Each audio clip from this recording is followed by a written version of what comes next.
मित्रांनो, काल रात्री उशिरा CET सेलला सिलेक्शन लिस्ट आली BMS BHMS या कोर्सेससाठी। बघूया नेमका किती पेजेसचा PDF आहे, यामध्ये आपल्याला अजून कोणकोणत्या बाबी की ज्या लक्षात ठेवायच्या आहे।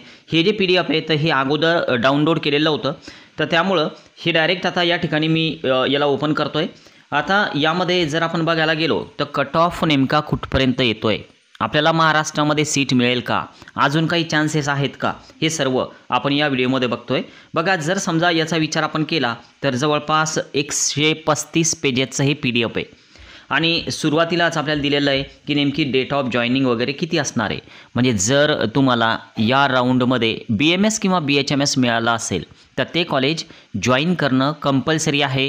तुम्ही जर हे कॉलेज जॉईन नाही केलं तर तुम्हाला काउन्सिलिंगमधून यावर्षी बाद केलं जाईल, तुम्हाला नीट रिपीट करता येऊ शकते, काही प्रॉब्लेम येणार नाही। आता बघा, काही सुरुवातीला 6 प्रकारच्या नोट्स दिलेल्या आहे, तर त्यामध्ये या नोट नंबर फर्स्टमध्ये दिलेलं आहे की तुमची जी जॉईनिंगची लास्ट डेट आहे तर ती आहे 30/11/2024 संध्याकाळी 5:30 वाजेपर्यंत। पण जर समजा तुम्हाला कॉलेज मिळालं असेल तर 30/11/2024च्या अगोदर जॉईन करा, कारण नंतर जर काही अडचणी आल्या, डॉक्युमेंट्समध्ये जर काही कमतरता असेल तर मग ते आपल्याला पूर्ण करायला वेळ नसतो। काही कुठं गॅप सर्टिफिकेट असेल, कोणतं ॲफिडेविट असेल, हे जर आपल्याकडे नसेल तर कॉलेजवाल्यांना आपण वेळ मागू शकतो, आज उद्या जर आपण कॉलेजला पोहोचलो तर। आता जर यामध्ये आपण बघायला गेलो तर नंबर 1 तर सुरुवातीला तर या लिस्टमध्ये असे मुलं आहे की जे फ्रेश रजिस्टर्ड आहे आणि अगोदर ज्यांना कॉलेज मिळालं नव्हतं तर ते मुलं आहेत। आता बघा, सुरुवात झालेली आहे ऑल इंडिया रँक 9301 पासून। तर या विद्यार्थ्याला NTD मध्ये D1 डिफेन्स कोटामधून कॉलेज मिळालेलं। आता हा डिस्क्वालिफाईड झालेला आहे, कारण याला MBBS आणि BDS पैकी कुठेतरी यानं जॉईन केलेलं आहे, असं इकडे दिलेलं दिसतं आपल्याला। कारण या राऊंडमधून याला डिस्क्वालिफाईड का केलं, यानं जॉईन केलं MBBS किंवा BDS। आता यानंतर नंबर 2 पासून अलॉटमेंटला सुरुवात झालेली आहे। आरे पोदारला काही सीट्स होत्या, मागं मी व्हिडिओ बनवला होता की सीट्स खूप कमी आहे, तर त्यामुळं अवघड आहे की अलॉटमेंट होईल, म्हणजे कट ऑफ खाली येईल, तर त्याच पद्धतीनं झालेलं दिसतं। आपण जर हे स्क्रोल करत घेतलं तर अलॉटमेंट जे आहे तर चॉईस नॉट अवेलेबलच जास्त दिसत आहेत, आणि त्यातल्या त्यात जर आपण 6 नंबरच्या पेजपर्यंत गेलो तर अलॉटमेंट व्यवस्थित झालेल्या दिसतील आपल्याला BMSच्या। पण जसं आपण आता 7 नंबरच्या पेजवर जाणार आहोत तर इथून आपल्याला अलॉटमेंट कमी कमी झालेल्या दिसतील। बघा, इकडं सगळं चॉईस नॉट अवेलेबलच आहे। 7 नंबरच्या पेजवर काहीतरी थोड्याफार अलॉटमेंट झालेल्या दिसतात आणि लगेच खाली IQ कोटा सुरू झालेला आहे। बघा, IQ कोटा तुम्ही जरी समजा SC मध्ये असाल, ST मध्ये असाल, एखाद्या वेळेस ते खाली आलेलं दिसतं आपल्याला, पण खूप काही बदल यामध्ये झालेला नाही। जर तुम्ही 350+ असाल, 360+ असाल तर एखाद्या वेळेस तुम्हाला कॉलेज अलॉटमेंट झालेलं तुम्हाला दिसेल, पण 350च्या आतमध्ये अलॉटमेंट या ठिकाणी आपल्याला दिसत नाही।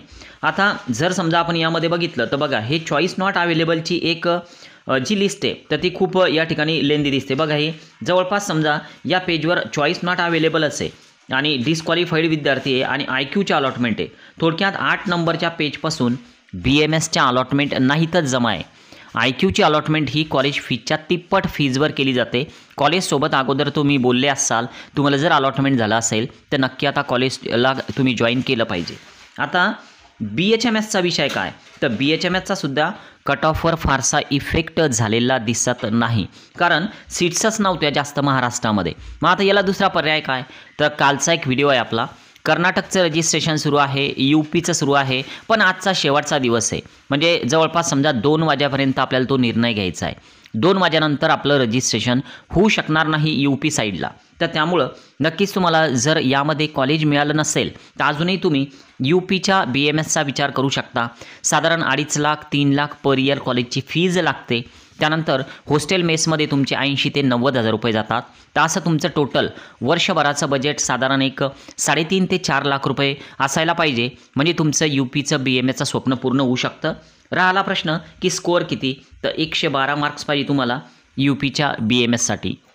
ओके, आता या मुलांनी, या लिस्टमधल्या मुलांनी जर जॉईन केलं तर अजूनही पुढच्या राऊंडमध्ये सीट्स कमी होऊन जातील, तर त्यामुळे आता अलॉटमेंटचे चान्सेस खूप कमी आहे, कारण अगोदरच सीट्स कमी आहे।